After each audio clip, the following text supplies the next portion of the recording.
by the mountain of God to the Maasai people. This is the mountain, which you see now in the distance. It had erupted the year before. It seems to erupt on about a 15-year schedule.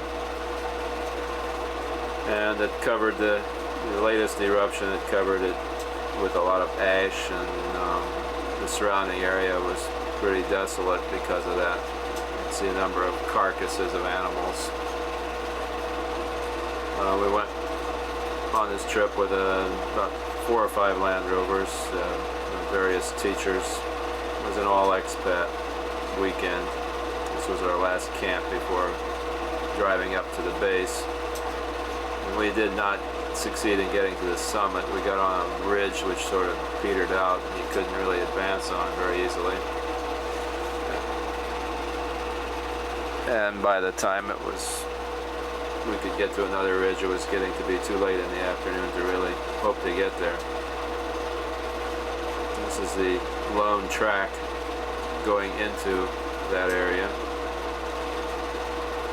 A couple of the people on that trip had gone out with one vehicle the year before and it broke down, and they had to drink the radiator water to survive.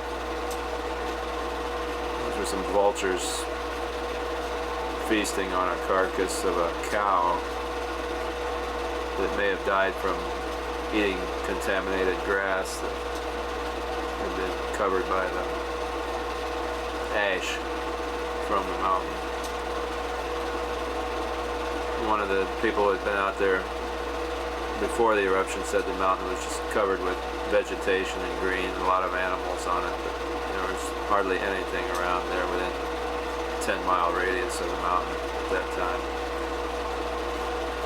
There you can see the ash cover as I'm walking up through that.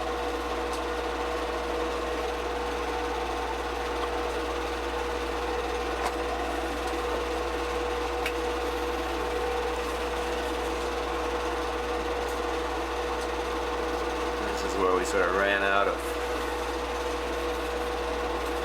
ridge line. It got very steep and we just weren't equipped to go up that. Just looking across the valley at another extinct volcano. The whole area was pockmarked with craters, such as the one that we just panned past. Small cones, cinder cones. This is at the edge of that crater I just mentioned. About the size of a very large football stadium. An extremely large football stadium. I'm sure the LA Coliseum would fit down into that.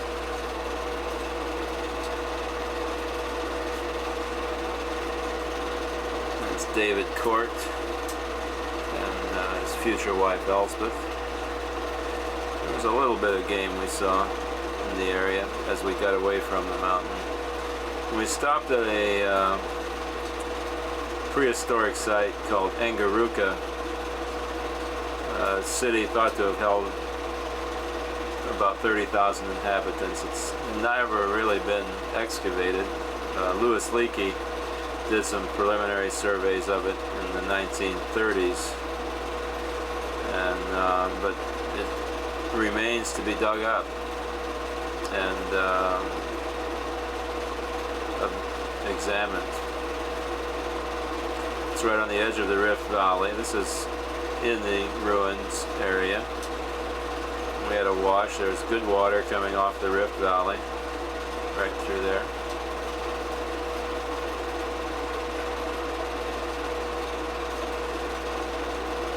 That's a Canadian doctor who worked in Moshi, Ross Lang. We were pretty hot and dirty. The water felt very good.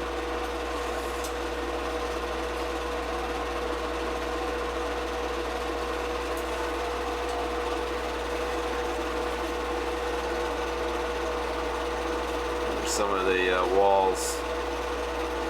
It's much more primitive stonework than you'd see it down in Zimbabwe. The period, I have no idea when this was built.